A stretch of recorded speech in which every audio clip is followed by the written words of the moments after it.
राधे राधे। आज है मेरे व्लॉग का डे 28 और आज सुबह की शुरुआत बस में हुई क्योंकि मैं कोयम्बटूर से निकल गई थी बेंगलोर के लिए और बस बहुत लेट हो गई थी। तो मैंने देखा कि ये रास्ता तो मेरे घर से पास में पड़ता है, तो मैंने ऑटो लिया और मैं निकल गई।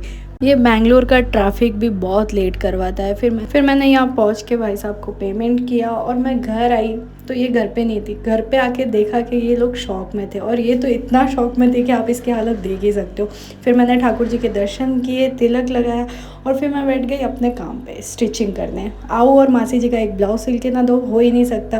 फिर हमारे यहाँ ये महाराज जी आए थे जो कि मथुरा से आए थे, तो हम आए इनके दर्शन करने के लिए थे। फिर हमने खाना खाया और हमारे बीच में इसकी मस्ती ना करे हो ही नहीं सकता। हमारे 3 बहनों में ये एक भाई आएगा तो मस्ती तो होगी इसकी। फिर हम सो गए थे। फिर शाम को उठ के देखा कि ये बच्चे आ गए थे। फिर हम लोगों ने चाय वाय पी, मज़े किए, बातें बातें की। जितने मेरे मौसा जी आ गए तो इनको बोला देखो आपके बोलने पे मैं बेंगलोर आई हूँ तो अब मुझे बाहर लेके जाना पड़ेगा। तो ये आ गए अपनी ट्रीट देने।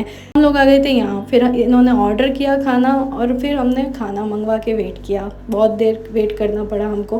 फिर फाइनली नूडल्स आ गए थे तो हम लोगों ने खा पी के मज़े किए। फिर हम लोग वापस दुकान पे आ गए। इसको बोला चल घर चलते अपन दोनों। तो हम घर आए। घर आके देखा कि विधि को निकलना था तो ये पूरे मज़े ले रही थी इसके, क्योंकि मैं यहाँ थी और ये जा रही थी। तो इसको भेज के आज के लिए इतना ही। मिलते हैं नेक्स्ट व्लॉग में।